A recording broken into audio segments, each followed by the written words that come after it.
എല്ലാവരുടെയും ഏക ആവശ്യം എന്ന് പറയുന്നത് ഈ ജീവികളെ എന്നേക്കുമായിട്ട് കൊന്നൊടുക്കി ഈ പ്രശ്നത്തിന് ശാശ്വതമായ പരിഹാരം ഉണ്ടാക്കുക എന്നുള്ളതാണ്.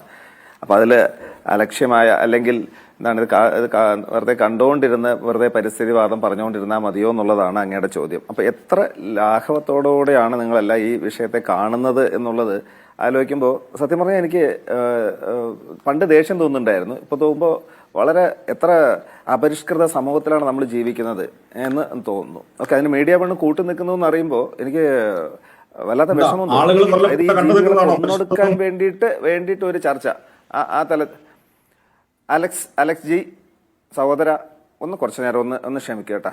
എനിക്ക് ആ കൂടെ കിട്ടിയിരിക്കുന്ന സമയം വളരെ കുറച്ചേ ഉള്ളൂ. അലക്സ് പറഞ്ഞതെല്ലാം ഞാൻ കൃത്യമായിട്ട് കേട്ടതാണ്.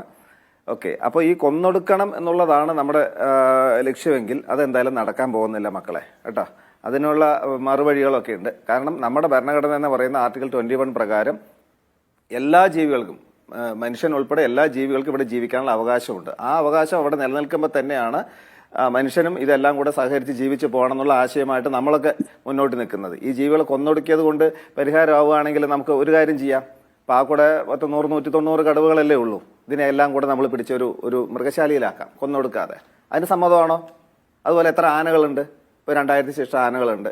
2018 5000 ആനകളുണ്ടായിരുന്നു. ഈ 2700 ആനകളെയും കൂടെ പിടിച്ച് അവർക്ക് നമുക്ക് വേറെ മൃഗശാല ഉണ്ടാക്കി വെക്കാം. അതുപോലെ പന്നി എത്രയുണ്ട്? ഇത് എത്ര 6000-7000 ഉണ്ട്. നമുക്ക് എടുത്ത് വെക്കാമെന്നേ. അങ്ങനെ എല്ലാ ജീവികളും നമുക്ക് മൃഗശാലയിൽ വെച്ച് സംരക്ഷിക്കാമല്ലോ. സാങ്ച്വറി മാനേജ്മെന്റ് നമുക്ക് പ്രത്യേകം ബന്നർഘട്ട നാഷണൽ പാർക്കിലൊക്കെ ഉള്ള പോലെ ഒരു കൂടിനകത്ത് ഓരോ ജീവികളെല്ലാം ഇട്ട് അങ്ങനെ നമുക്ക് സംരക്ഷിക്കാമല്ലോ മക്കളെ, ഇല്ലേ? അങ്ങനെ ഒന്ന് ആയാലോ? അതും കൂടെ ആലോചിച്ച് കഴിഞ്ഞാൽ പിന്നെ നമുക്ക് എല്ലാവർക്കും ഒരു ശാശ്വത പരിഹാരത്തിന്റെ ലൈനിൽ എത്തുമല്ലോ. അപ്പോൾ ആ ലൈനിൽ നമ്മൾ ചിന്തിക്കുക എന്ന് പറയുമ്പോൾ എങ്ങനെ അത് അങ്ങനെ ചിന്തിക്കാൻ തോന്നുന്നു എന്നുള്ളതാണ്. എനിക്ക് അതിന് മുമ്പേ ഒരു പ്രധാനപ്പെട്ട ഒരു കാര്യം പറയാനുള്ളത്. ഇപ്പോൾ വനം വകുപ്പ് തന്നെ ചെയ്യുന്നൊരു കാര്യം, സർക്കാർ തന്നെ. എനിക്ക് മന്ത്രി ശശീന്ദ്രൻ പറഞ്ഞത് കേട്ടിട്ട് ഇദ്ദേഹം എന്തിനാ വനം മന്ത്രിയായിട്ട് ഇരിക്കുന്നത് എന്നുള്ളത് പല പ്രാവശ്യം തോന്നിയിട്ടുണ്ട്. അതേപോലെ ഞാൻ നേരിട്ട് പല പ്രാവശ്യം ഈ പ്രശ്നം പരിഹരിക്കാനുള്ള നിർദ്ദേശങ്ങളൊക്കെ സമർപ്പിച്ചതാണ്, നേരിട്ട് കണ്ട് സംസാരിച്ചാണ്. അപ്പോൾ ഇദ്ദേഹം ഇതിൽ പറയുന്നത് ഈ കടുവയെ കൊല്ലാതെ മറ്റൊരു മാർഗം ഞങ്ങളുടെ ആലോചനയിലില്ല, അത് കൊല്ലുക എന്നുള്ളത് തന്നെയാണ് അദ്ദേഹം പറഞ്ഞുകൊണ്ടിരിക്കുന്നത്. പിന്നെ എന്തിനാ വനം മന്ത്രി എന്ന് പറഞ്ഞുകൊണ്ട് നടക്കണേ?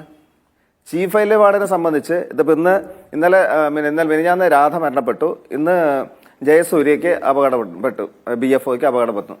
അപ്പോൾ എന്താണ് നരഭോജിയായിട്ട് പ്രഖ്യാപിച്ചു. അതെങ്ങനെയാ സാറേ ഈ നരഭോജിയായിട്ട് രണ്ടുപേരെ ആകുമ്പോഴത്തേക്കും പ്രഖ്യാപിക്കാൻ സാധിക്കുക?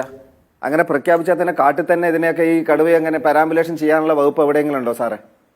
കാട്ടിൽ തന്നെ കയറിയിട്ട് കാട്ടിലുള്ള ജീവികളെ കാട്ടിൽ തന്നെ കയറി പിടിച്ച് കടുവ ഉൾപ്പെടെ ജീവികളെ കൊല്ലാനുള്ള വകുപ്പ് എവിടെയാണ് മാഷ ഉള്ളത്? അതൊന്ന്. രണ്ടാമത്തത്, അലക്സ് പറഞ്ഞ പോലെ നമുക്ക് ഡിസാസ്റ്റർ മാനേജ്മെന്റിന്റെ ആ നിയമത്തിന്റെ പരിധിയിൽ വെച്ചുകൊണ്ട് കളക്ടർക്ക് ഉത്തരവിടാം. അതെവിടെയാ സാർ അങ്ങനെ ഉള്ളത്? അങ്ങനെ ഉണ്ടെങ്കിൽ തന്നെ നടപ്പിലാക്കാൻ പറ്റുമോ? ഇതിന് MOF പെർമിഷൻ ഉണ്ടോ? അതും കൂടെ ഒന്ന് പറയാം. അതിനകത്തുള്ള സർവ്വ കാര്യങ്ങൾക്കും തീരുമാനമെടുക്കാനുള്ള അവസാനത്തെ അതോറിറ്റി എന്ന് പറയുന്നത് ചീഫ് വൈൽഡ് ലൈഫ് വാർഡൻ തന്നെയാണ്. MOF നിയമത്തിന്റെ കാര്യം നിയമം ഇങ്ങോട്ട് പറയുമ്പോൾ അങ്ങോട്ട്, അലക്സേ, നിയമം ഇങ്ങോട്ട് പറയുമ്പോൾ അങ്ങോട്ട് നിയമങ്ങളുണ്ട് മക്കളെ. അതും കൂടെ ഒന്ന് ആലോചിക്കും. സംഗതി ഇല്ലല്ലോ, നമ്മളൊക്കെ സഹകരിച്ച് ജീവിക്കേണ്ട ആളുകൾ. അത് നീട്ടിക്കൊണ്ടു പോകുന്ന കാര്യമില്ല. താങ്കൾ പൊസിഷൻ ഏതാണെന്ന് എനിക്കറിയാം, താങ്കൾ നിലകൊള്ളുന്ന ആശയം എനിക്കറിയാവുന്നതാണ്. ഞാൻ അതിനോട് കലഹിക്കാനല്ല. പക്ഷെ മനുഷ്യരുടെ ജീവിതം പ്രധാനമാണെന്നിരിക്കെ നമുക്കതിനകത്ത് ഒരു ക്രിയേറ്റീവായ പരിഹാര മാർഗം അത് പറയൂ താങ്കൾ, അതല്ലേ വേണ്ടത്? തീർച്ചയായിട്ടും ഞാൻ വർക്ക് ചെയ്ത മേഖലയും അത് തന്നെയാണ്. ഇന്നത്തെ chief wildlife warden Shri Pramoji Krishnan അദ്ദേഹം വർക്ക് ചെയ്തതും പെരിയാർ കടുവാ സങ്കേതത്തിൽ തന്നെയാണ്. അവിടെ ഇത്രയും സംഘർഷങ്ങളില്ല എന്നുള്ള കാര്യം വീണ്ടും എല്ലാ ചർച്ചയും ഞാൻ ആവർത്തിക്കുന്നുണ്ട്. എന്തുകൊണ്ട് അദ്ദേഹത്തിന് തന്നെ നേരിട്ട് ഈ കേരളം മുഴുവൻ അത്തരത്തിലുള്ള ഒരു സാഹചര്യം ഒരുക്കിക്കൂടാന്നുള്ളത്? അതിന് അലക്സ് ഒഴികെയുള്ള ആളുകളെല്ലാം സഹകരിക്കുമോ എന്നുള്ളത് രണ്ടാമത്തെ ഒരു ക്വസ്റ്റ്യൻ ആണ്. അവരെ സംബന്ധിച്ച് പിടിക്കുക, കൊല്ലുക, തിന്നുക, ഈ വക പരിപാടികൾക്കാണ് അവർക്ക് താല്പര്യം. അവരുടെ എല്ലാ ഗ്രൂപ്പുകളും നോക്കി അറിയാം. എനിക്ക് പറയാനുള്ളത്, വയനാടിനെ മാത്രം ഫോക്കസ് ചെയ്ത് പറയുകയാണെങ്കിൽ നമുക്ക് ഒരു സ്റ്റാറ്റിസ്റ്റിക്സ് നമ്മൾ നോക്കണേ. എന്തുകൊണ്ട് ഈ ഇഷ്യൂ ഇങ്ങനെ ഇത്ര സീരിയസ് ആയി എന്നുള്ള കാര്യം. 1900 നമ്മുടെ സ്വാതന്ത്ര്യം കിട്ടിയത് 1950 കാലഘട്ടങ്ങളിൽ വയനാട്ടിലെ ജനസംഖ്യ എന്ന് പറയുന്നത് കേവലം ഏകദേശം ഒരു 3 ലക്ഷത്തിനടുത്താണ്. 1991 കണക്ക് നോക്കിക്കഴിഞ്ഞാൽ ഏകദേശം 6,72,000 ജനസംഖ്യ.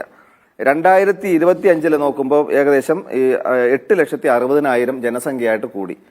ഡെൻസിറ്റി നോക്കിക്കഴിഞ്ഞാൽ ഡെൻസിറ്റി 360 എന്നുള്ളത് 384 വർദ്ധിച്ചിട്ടുണ്ട്. 2025 ആകുമ്പോഴത്തേക്ക് 400ഓളം പോപ്പുലേഷൻ ഡെൻസിറ്റിയും കൂടിയുണ്ട്. അപ്പോൾ ഇത്രയും ജനസംഖ്യ കൂടുകയും അതേസമയം കാടിന്റെ വിസ്തൃതി നമ്മൾ നോക്കിക്കഴിഞ്ഞാൽ നേരത്തെ ഉള്ളത് 85%. 1950 സ്റ്റാറ്റിസ്റ്റിക്സ് നോക്കിക്കഴിഞ്ഞാൽ 85% കാടുകൾ വയനാട്ടിലുണ്ടായിരുന്നു.